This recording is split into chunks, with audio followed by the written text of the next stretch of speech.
The CEO Roundtable brings together operations professionals at the top of their game to define and explore what it means to be highly effective in a scale-up organization. And what sits at the heart of it is highly curated peer-to-peer roundtables where CEOs talk about things that matter. I absolutely love my roundtable. We've been together for about 2 years, and without exaggeration, I have made friends for life. To find out more, go to ceoroundtable.com. That's ceoroundtable.com.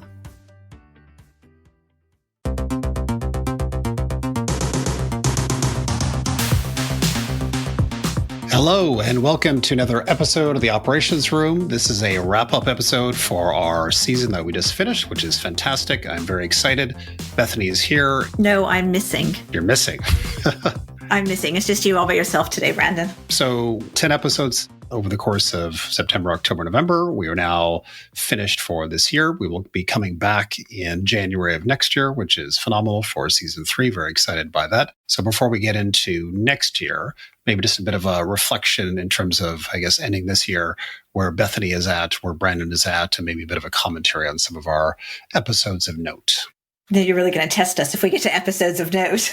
Like our memory test of the last 10 weeks has just been pretty intense. I know. I can barely recall what has happened in terms of our episodes. And I can barely recall what's happened in terms of our lives, let alone our episodes. 10 weeks ago, I had just started in my new role at Matomic. It was hilarious, by the way, because in our episodes, they're totally out of sequence. So as I listen to them, it's like Bethany's in week 1, then she's in week 9, then she's in week 3, then she hasn't even started yet. It's like it's all over the map. Yeah, we have to do better planning for next time. So I guess I could have some reflections on the change from COO to CEO, because it has just been the most intense experience of my life. And I think I was naive in that. Like, I knew it was a new role, and I know CEO takes a lot of responsibility, but I also thought 25-person company, tech, money in the bank, how hard can it be? And I am really, really happy that it's a 25-person company, because learning all of the CEO skills is a lot easier without having to learn or deal with, I guess, I've had larger companies that I've led, so it's not necessarily the skills of leading a larger team. It's just all of it, and to be ultimately responsible for everything. I'm just going to say, on top of that, you're learning a brand new space as well, because whenever you join companies, whether it's CEO or CEO, whatever, you have to figure out what's going on, because you're responsible for the growth of the company ultimately, and being able to understand the market, the dynamics, prospects, the customers, their pain points, the challenges, yada, yada. There's just a ton of stuff to understand within a short time frame. There is. And then on top of that, like having the buck stop with me, horrible phrase, but that's what it feels like. And I alternate between worrying about the office layout and getting plants and having storage, and meeting with future investors and top customers and figuring out our 5-year plan all in one day. So then, all right, fine. So then the reflections, the observations, what has occurred to you, I guess, in the past 10 weeks? That it's way more intense. Like, I've been through fundraising rounds, I've been through acquisitions, I've been through restructures, I've been through strategy. And somehow it's just different when you're not in charge of it all. I can't switch off. There's always something, and I'm always thinking. It's just a different level of intensity, I think, because of the responsibility. When you say you can't switch off, do you mean in the evenings, on the weekends, that type of thing as well? Or my brain is just always working. It's not like I'm stressed. It's just always thinking about it in an all-consuming way that I don't think I've ever had as a COO or any other exec role. So that part is a surprise. And maybe it's because I'm learning a lot, but I don't think it is. I think it's just that level of responsibility and knowing that it all stops with you, or is all down to you. And then the loneliness piece, I guess I was expecting it, but it's real, where you can't share your opinions with everybody or anybody.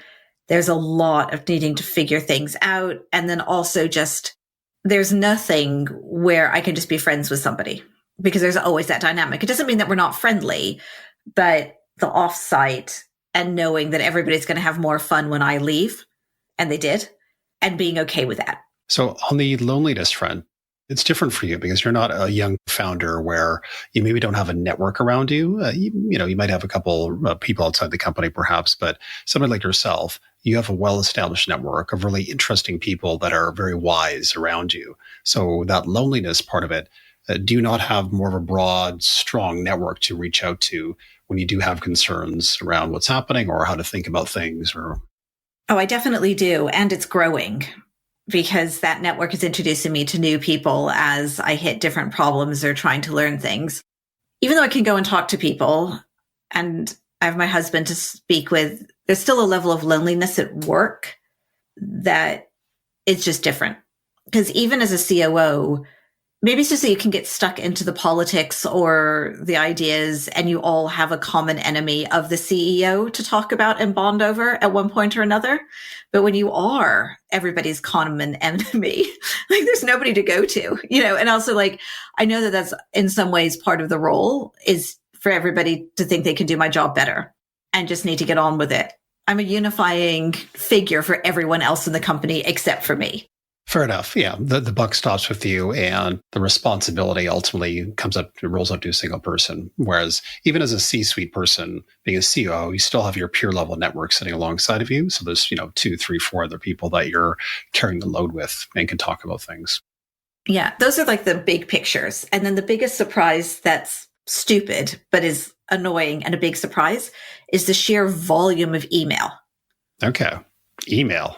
Yeah, I know. It is. I was like, who does email? So like internally, we're exclusively Slack. And in previous roles, I've had some customer dealings or some this, some that, and like some amount of external email, but nothing uncontrollable.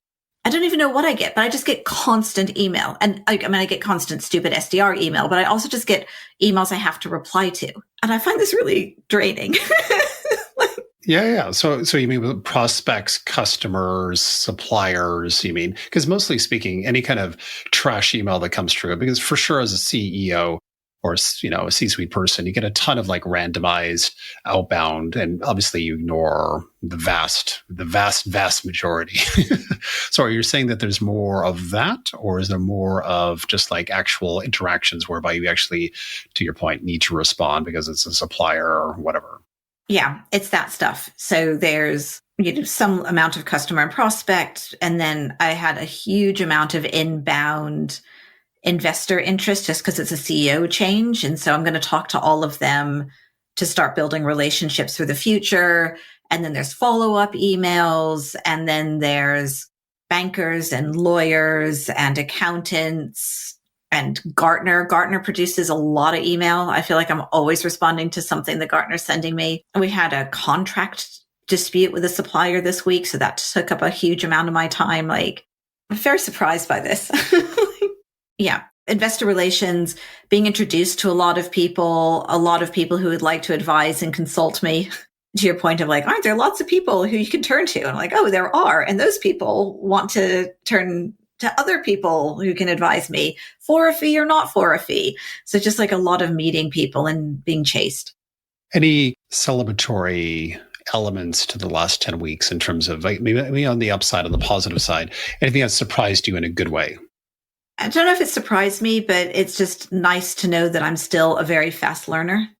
Like I have picked up a tremendous amount in 3 months and I can talk like I know what I'm talking about. I can sound like I know what I'm talking about. I have learned a lot in a lot of acronyms. And then also on top of that, I've had a real focus the last couple of weeks on the engineering side. And so I've learned a lot about technology, all kinds of databases, names of all kinds of stuff, way more detail about how AWS works than I ever understood previously. Yeah, because you're in a real B2B technology-oriented company. So the level of product eng discussion, I suspect, proportionally is quite high. It is. And it's really interesting to just get into that next layer of detail that for whatever reason, I've never had to deal with or be exposed to in the past. I could draw you the architecture of our software. Please don't. No architecture of security software. That sounds like the least interesting thing we could do on a Friday at 5 p.m. Well, maybe just a bit of marketecture. That's one of my favorite portmanteaus. I had a couple really tough people weeks that were wildly intense. And I had to spend a lot of time processing feelings and going home at night and letting all the anxiety drip out of my body. And even in that period, I had to remind myself that I'd signed up for this and this is what I wanted. And, this too shall pass. And it did.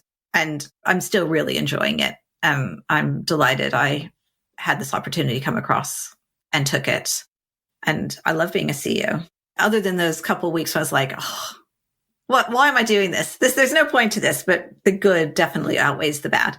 I think whenever you have people challenges, it is so draining when they're significant and they matter and there's personalities involved and careers involved. It can all get very burdensome. And I suspect if you're trying to you did a lot of things all at the same time. You're ramping into a fresh domain. You're freshly into the CEO role, and there's a lot of expectations behind it. Plus, there's a lot of people challenges to sort through from the outset to kind of put the company on the right trajectory. Plus, you're all over AI. So you're kind of like the all-in-one solution 10-week, 3-month program. I'm not quite there yet. It'll be 3 months next week. Oh, there you go. 90 days as CEO with Bethany Ayres. I'll get ChatGPT to write it for me, just with a little bit of whisper flow, talk it through, and it can do the rest. I have created an agent or a project that sounds like me. Like I've given it enough of my writing and I've told it when it's bad for long enough that I now think that I can probably approximate me where you might not realize whether or not it's me. Well, it's interesting. If you go into our custom GPT for the operations room, it's hilarious if you put in, what is Bethany's interests in life and what it comes up with? It cracks me up. Everything would be the shorthand of it. Yeah, you should try it. It's hilarious. So that's been me in the last 10 weeks. Brandon, I don't know how much you can talk about what's happened to you in the last 10 weeks or what your life's been like. I know. I have a limited ability to speak about what is going on right now because we have a ton of stuff happening. So I feel like when you join a scale-up company that is venture-backed, that is going from one stage to the next, possibly, there's just a tremendous amount that has to get done to get the company in the best possible position to succeed. It is all about growth. It's all about the next step. It's all about taking the assets and whatever you've been handed and making that transformative, both for the company itself, for the investors, for the customers, and doing whatever is required to make that happen. So I feel like the scale and velocity of the sheer workload is enormous. So the team that I'm working with, a phenomenal set of people, their ability to roll through stuff rapidly and meaningfully at quality levels is off the charts. Yeah, I feel very impressed right now. I'll just give you one example that I can share, I suppose, which is we brought in a people ops contractor based on a referral, and she has done phenomenal work for the company. We had this question of, should we do performance and salary reviews, wholesale bookend this year, because that's obviously desirable to do kind of ahead of, kind of growing the company next year. And, we literally had the thought, the idea. We're like, yes, we should do this. Can we actually do this within whatever time frame? And initially we're like, it seems like overly ambitious given all the other stuff that we're trying to accomplish. And then we were like, all right, no, we're going to do it. And she has just rolled through it. So salary benchmarking, phenomenal piece of work, the whole performance review setup and structure, enabling that to occur. Now we're in the midst of it right now, doing calibration sessions, the whole bit. But the time frame from which we started to getting it done, the tightest I've ever seen, basically. So I just feel like and also the quality of the work itself, I feel very confident because I think sometimes when you go through these exercises too quickly or you don't think about it rigorously enough, it goes off the rails and suddenly you're kind of setting yourself up for huge problems because people are pissed off around, I don't know, the process itself or the compensation part of it didn't make sense for some reason, or people are upset or whatever. But I feel like we're in a position where it feels pretty watertight just in terms of what we're doing. So in any event, there's just one example, but I do feel like this is probably, I don't know, the most significant amount of work that I've done on projects that are have been good, of high quality right across the board, and also people that have been brought in that have done extraordinary work as well. So I feel like everything is kind of combusting in a way that is very useful and helpful for myself, but also for the company. So I think there's just been a solid piece of work. And as I'm talking about performance reviews, I have to give myself a self-review shortly. So I will give myself 12 out of 10. Oh, 12. Oh, I thought we were bold at 10 out of 10. Go you, Brandon. Got to crank the dial up. Interestingly, when I worked at Swiftkey ages ago, we had a form to fill in for performance reviews. And one of the individuals that reported in to me, he was fabulous. And we had like this scorecard of out of 5 or something like that. And because I was a bit of a jackass back then, I set him at 6, right? Which obviously you can't do. So I submitted it as a 6. And then they came back to me several weeks later, kind of like, I don't know, kind of shaming me, saying you can't do that.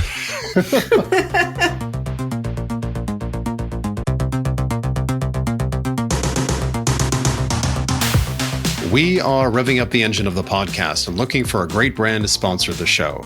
We have over 7,000 listeners now across COOs, CEOs, founders, and operational professionals who are decision makers for all kinds of technology, including HR, planning, strategy, legal, and other tools. It's Beth here. I just wanted to thank you for listening to the podcast, and we'd love to keep it going, but we're going to need to get some sponsors in order to do that. So if you work at a company that could benefit from speaking to listeners like you, or know of a company that might benefit, please send them our way. To find out more, go to operationsroom.co/sponsorship. That is operationsroom.co/sponsorship.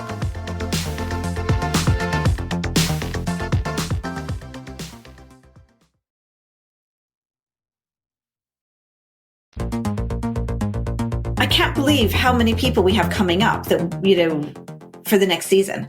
We were preparing loosely for this, and we got some great names in as we prepared. So we're doing these in seasons of 10, and I think our seasons are going to broadly match the UK academic year because it works. So it'll be one in January, one after Easter time, so April, and then come again in September broadly. Okay, so we're following our kids' schedules in terms of the schooling format for the UK. Is that what's happening? I think it works, doesn't it? Because then you get January, February, bit of March, then you have a break, and then April, May, June, bit of break over the summer, and then September through November, and then pick up again. So, and we're doing it in 10 episode chunks, although I think we might have done 11 this last time. I think we might have, and now this one is 12. So we're giving you 2 bonus episodes. So that when we return, we already have 8 episodes. I know. I'm so excited. We're ahead of the game. I felt like last time we were so behind the 8 ball trying to put together episodes, whereas this time we've already planted 8 interviews and we are well set up for next season. But what that does mean is there are 2 slots left. And so if you have an amazing guest suggestion, drop us a line. We are throwing this out to the Operations Room listeners. We must have listeners that have opinions about guests that would be good for us. So if you do, please submit them. We'd be happy to get in contact with some phenomenal people for the last 2 slots. Yeah, so it's your opportunity to request anybody you want us to interview. Let us know, and we'll try our best to get them in. So who is upcoming for next season? So we have a bit of an AI theme. We have 3 people coming in to talk AI in sales for 2 of them. One of my new favorite, I don't know, my fangirling her, Donna. She's really good, and you should follow her on LinkedIn, and we'll give you her name in the speaker notes. And then we have Milo, who's also come to talk to us about AI in sales. And I really push on where do we get productivity for salespeople and AI with him. And then Agatha is a bit more of a big picture, what's going to happen to the world in AI, and should we be freaking out or not? I swing wildly between the 2, between loving it and thinking it's the end of the world. So those are our AI people. And then we have 2 returning guests in Keith Wallington, who came and talked to us originally about how to handle like COO board relations. And this time Keith is talking to us about what's the role of a CEO versus the role of a COO. And that was really to help me transition. He is by far my favorite guest that we've had on the show thus far. I think he's amazing. I don't know what it is about this guy, but what he talks about, there's so many like moments of value there, like that when he talked about the board last time, it was like, yes, this is the chairman of the board that I would love to work with that I've never seen before. And 7 or 8 things that he kind of popped out with. I'm like, yeah, if we did those things, that could transform the board. So I feel like for this return of Keith, I was definitely up for it. And then we also have, so for you, a bit of fanboying with Cameron Herold, who's another returning guest. And I'm surprised you're not saying he's your favorite guest ever because, little starstruck there. It is fantastic that Cameron came back on the show because he is a big deal in the CEO space. And, like I said before, he was one of the original people that I looked up to in terms of, okay, I need to figure out how to be a CEO. He was the one person that seemed to make sense to me. And I listened to a lot of his podcast in the early days. Yeah, just a phenomenal guy, phenomenal speaker, and just very engaging with, I think, the topics that we spoke about. So very excited for that one to be released. And it's also, you're both Canadian. So, he can have a little, I don't even know what to call Canadians. He cracks me up because I remember going to the website for the CEO Alliance, which he runs.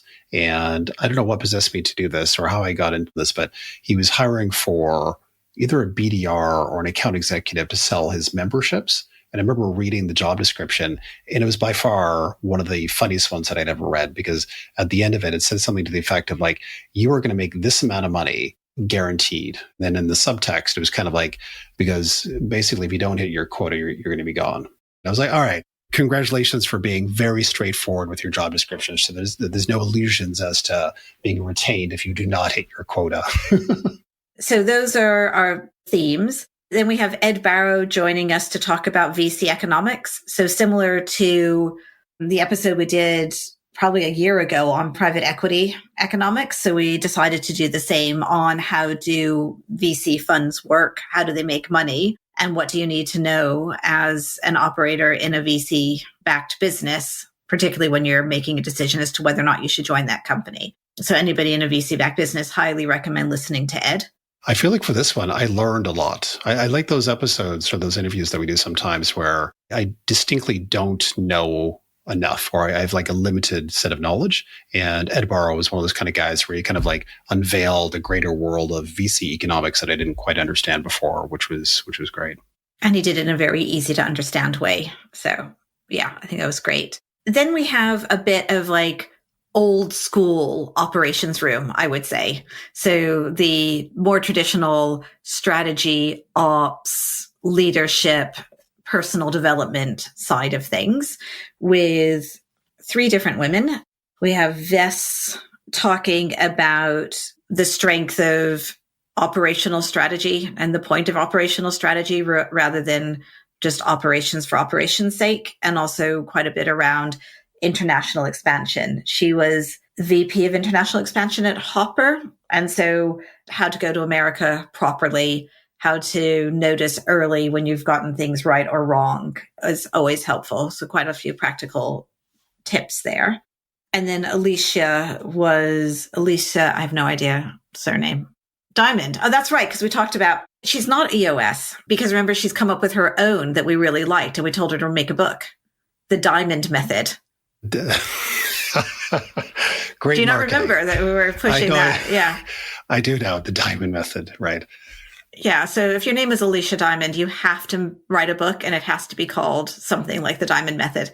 And so Alicia is a tech COO who decided to leave tech and take what she's learned and apply it into the real world with companies that have actual products, and has figured out some methodologies of what she's learned and what works in all businesses.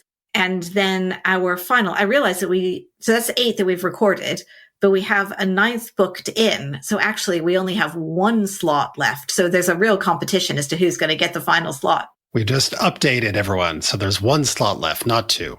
And the final one is somebody who, and I'm just going to call her somebody because I have to look to figure out her name. But I really enjoyed our conversation. A little bit of looking behind the scene, or like behind the curtain. What happens for most of our interviews is we either approach guests or guests approach us, or we're introduced to somebody. And then for the most part, more often than not, I have a quick conversation with them to tell them a bit about the podcast, get to know them, and figure out what we want to talk about and some of the early questions and themes. And so that's why sometimes you can tell that I might reference something that you've not heard about. And that's because I've actually spent a little bit of time with our guests.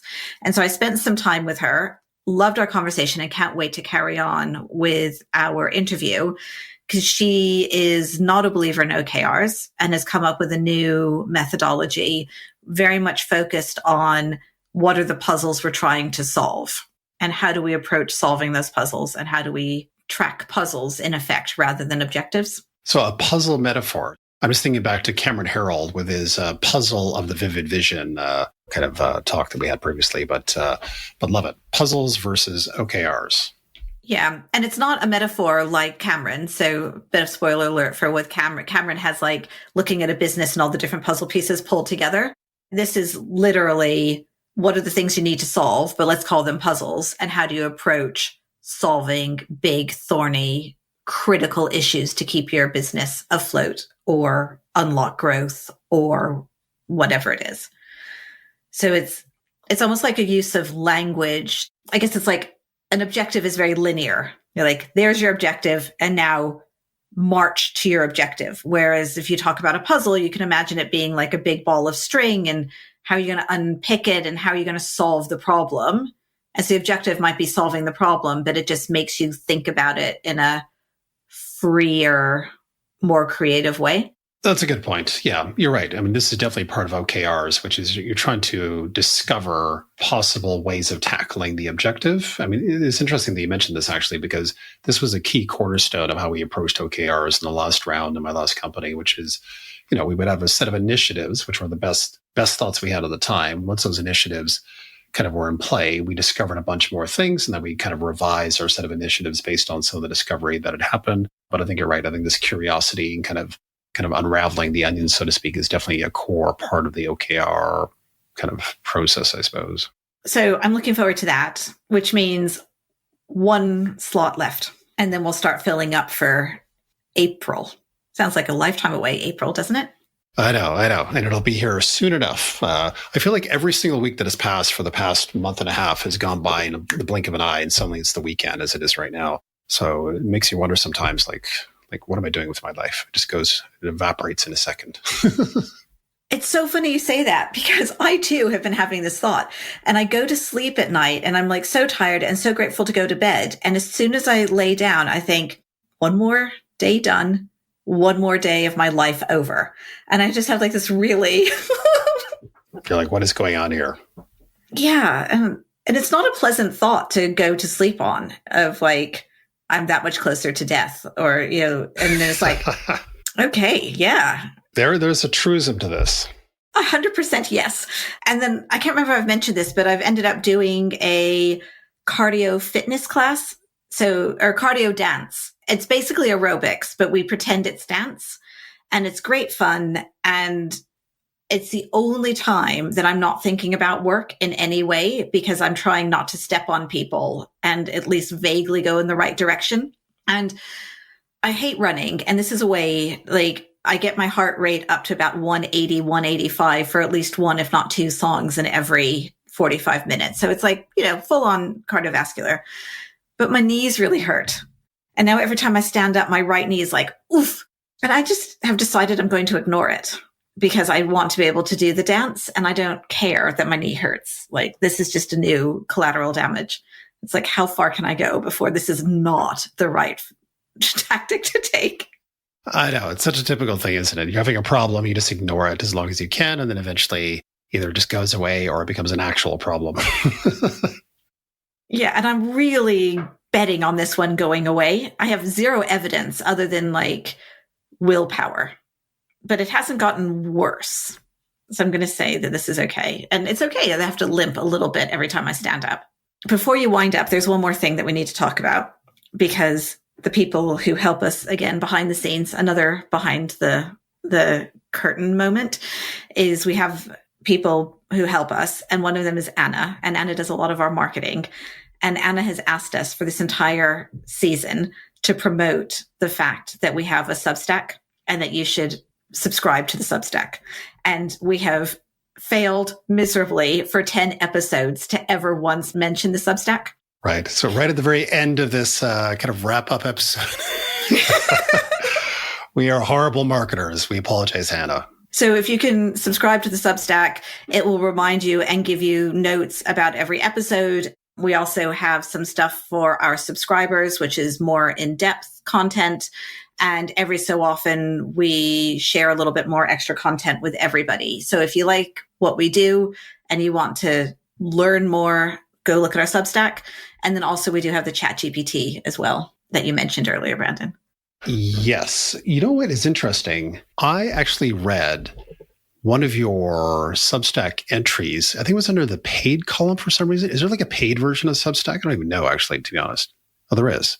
There is. Like, so if you subscribe to the podcast, you're subscribing via Substack, and then you get paid content. Interesting, because the article that I read, it was like really good. I was like, oh my God, this is like amazing. I don't know if you actually wrote it, Bethany, or not, or whether it was Anna or the two of you together, but I think it would be a collaboration.